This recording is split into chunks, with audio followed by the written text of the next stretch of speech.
국민주권 되찾기, 외국인 노동자와 한국경제. 한국경제가 엉망진창인 요즘. 고용 대참사, 실업자 역대 최다. 경제성장률 OECD 꼴찌. 외국인 노동자 유입이 한국경제에 미치는 악영향을 얘기해볼까 해. 첫째, 외국인 노동자가 한국인의 일자리를 잠식하고 있다. 현재 외국인 노동자는 300만을 내다보는데 이 중 불법 체류자만 35만 명이야. 2018년 법무부, 불체자가 세종시 인구보다 많음. 반면 한국인 실업자 수는 무려 124만 명을 돌파했지. 대졸 실업자 60만 돌파, 20대 실업률 11.7%. 한국인은 일자리가 없어서 괴로운데 취업하러 온 불법 체류자는 급증하다니 뭔가 이상하지 않아? 1년 새 10만 명 급증? 너무 많은데? 건설 현장은 그 정도가 특히 심해서 한국인들의 생존권이 위협받고 있을 정도야. 국내 불법 체류자의 51%가 건설 노동자. 외국인 노동자의 일자리 잠식과 한국인 고용난은 국가에도 엄청난 부담을 주고 있어. 실업급여 월 7천억 넘어.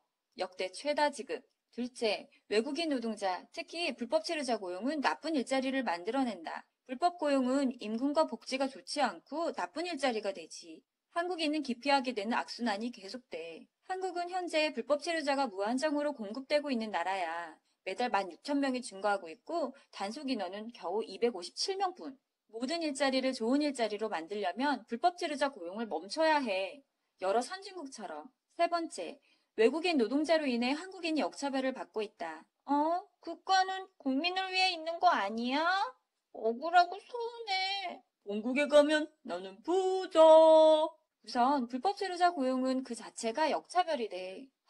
불체자 쓰는 곳이라 경쟁이 안 되네. 4대 보험에 최저임금에. 또한 최저임금 이상의 최대 수혜자는 외국인 노동자라는 말이 있어. 국민이 낸 세금으로 외국인 노동자들이 임금을 보전받는 것도 문제가 되지. 일자리 안정자금 2019년 2조 8,200억. 심지어 지원 대상인 저임금의 외국인은 남기고 고임금의 한국인을 해고한 사례가 많았어. 네 번째, 외국인 노동자들의 해외 송금으로 국부가 유출되고 있다. 현재 외국인 노동자의 절반가량이 월 200만 원에서 300만 원을 벌고 있어. 이들은 전체 급여의 60% 정도를 자기 나라에 송금하고 있지. 불법으로 일하고 유출되는 돈까지 합하면 수십 조에 이를 거라고 추정돼. 북한 GDP보다 많을 거란 얘기도. 한국에서 쓰이고 순환되어야 할 돈들이 해외로 그대로 빠져나가고 있는 거야. 최저임금은 올랐는데 일자리는 없고 서민인 나는 더 가난해지네. 왜지? 다섯 번째, 외국인 노동자 고용 의존은 위험하다. 젊고 값싸다는 이유로 한국의 건설 현장을 점령한 불법 체류자들. 하지만 불확실한 신분의 불법 체류자를 쓰는 건 그 자체로 위험한 일이야. 각종 범죄 행위를 저지른 뒤 현장을 떠나도 이들을 찾을 길이 없잖아? 또한 합법 고용 역시 산업을 독점할 정도로 외국인 노동자들이 많은 건 아주 위험한 일이야.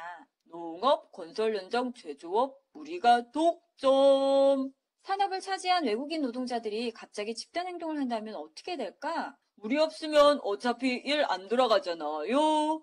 얼른 협상합시다. 우리 산업을 지탱하는 핵심 기술이 한국인에게 전수되지 않는 것 역시 아주 우려스러운 부분이야. 난 본국 가면 그만인데 산업기술 가져가야지. 여섯 번째, 외국인 노동자들이 정치적인 영향력을 행사하고 있다.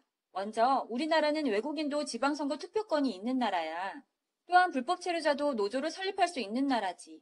대법원, 불법 체류자도 노조 설립 가능. 수방되어야 할 범법자가 노동자 권익을 모두 보호받는 노조원으로 둔갑하는 거야. 참 어이가 없지? 현재 외국인 노동자들의 노조 활동은 점점 더 활발해지고 있어. 이들은 꾸준히 요구하고 있어. 고용허가제를 폐지하고 노동허가제를 허용해달라고.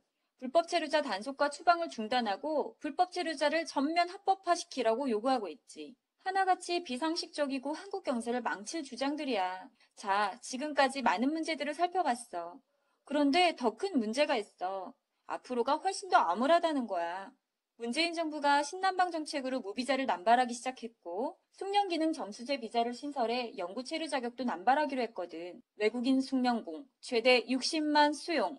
이들 60만 명은 영주권 취득이 가능하니 지방선거의 유권자가 되겠지. 그렇다면 총합의 70만 표? 어째 경제뿐 아니라 정치까지 외국인 노동자에게 잠식당할 것 같지 않아? 나는 대한민국에서 대체 뭐야? 세금만 내는 ATM기?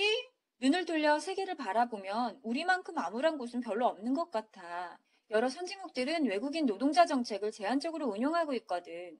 개방은 금물, 폐쇄까진 불가능하니 조심조심 조절해야지. 노동 수요에 맞춰 문을 열더라도 여러 면에서 엄격한 제한을 두지. 네덜란드. 통합교육을 받고 시험에 합격해야 체류가 가능. 돈은 전부 본인 부담. 미국. 영주권 취득은 어렵게. 불법 체류자 고용은 엄벌. 일본. 단순직이 아닌 고급 인력을 위주로 받으려고 함. 호주. 외국인 고용 부담금을 부과하여 그 돈을 자국민 직업교육에 쓰임. 싱가폴. 자국민 쿼터별 고용 의무화법이 있어 2019년엔 외국인 고용 쿼터를 오히려 줄이기로 함. 이들 선진국들은 자국민을 우선으로 한 자국민 보호 정책을 펼쳐. 선진국들이 제한적 정책을 펴는 이유는 왜일까? 바로 국가가 국민을 위해 존재하기 때문이겠지. 당연한 말인데 부럽다. 사랑하는 우리나라 대한민국도 국민을 위하는 나라가 되기를 바라. 그게 우리의 유일한 바람이야. 사람이 먼저다. 삐! 아니다. 국민이 먼저다.